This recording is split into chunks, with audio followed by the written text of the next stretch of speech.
প্রিয় সাংবাদিক ভাইরা, আসসালামু আলাইকুম।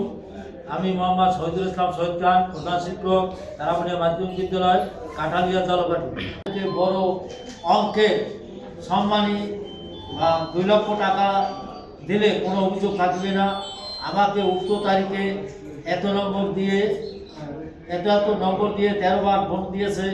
আমি টাকা দিতে অস্বীকার করায় 2-3টা মোবাইল, যার নম্বর এখানে আছে, লিপিবদ্ধ রয়েছে, নম্বর দিয়ে বলে না দিলে অন্য কোনো কায়দায় আদায় করিব। পরবর্তীতে 27/10/2025 তারিখ 17 বার আমাকে মোবাইল ফোনে ফোন দিয়ে বলে আপনি কোথায় আছেন। আমি বলি ঘটবাড়িয়া আছি, ওখান থেকে জালগাড়ি আসিব। তারা বলে কোনখানে আমরা দেখা করিব, দেখা না করিলে আপনার অনেক ক্ষতি হবে।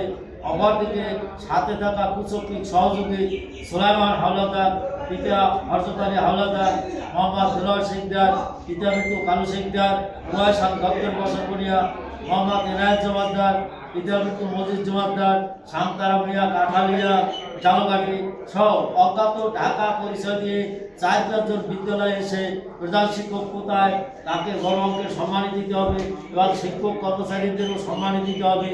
তারা টাকা দিতে অস্বীকার করায় সামাজিক যোগাযোগ মাধ্যমে ফেসবুকে তার দুর্নীতি প্রচার করিব। সাথে সাথে আমার অফিস সহকারী মোহাম্মদ মনির ফোন দিয়ে আমাকে জানায় আপনি কোথায়। তখন আমি জালকাঠি আছি, তাদেরকে বসতে বলো। একথা শুনে তারা তড়িঘড়ি করে একটা স্মার্টফোন রেখে চলে যান। পরে আমাকে বিভিন্ন ফোন দিয়া 2-3 দিন ঘুরতেছি।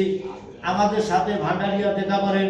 তখন আমার মনে হয় ওনারা অপহরণকারী, আমাকে হয়তো তাদের কালো মাইক্রোবাসে উঠাইয়ে নিয়ে যাবে, তারপর চাঁদা দিতে হবে, তাহলে ছাড়িব, নচেত বুক করে ফেলিব।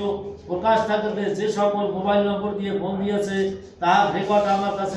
নিয়োগপ্রাপ্ত সহকারী শিক্ষক গণিত, তারাবাড়িয়া মাধ্যমিক বিদ্যালয়, গত 23 অক্টোবর 7:10 মানে সন্ধ্যাবেলায় একজন সুলেমান গোয়েন্দা নামক এক ব্যক্তি আমার ফোন নাম্বারে ফোন দিয়ে বলে আপনি কি সহকারী শিক্ষক গণিত হিসেবে তারাবাড়িয়া মাধ্যমিক বিদ্যালয়ে যোগদান করছেন কিনা।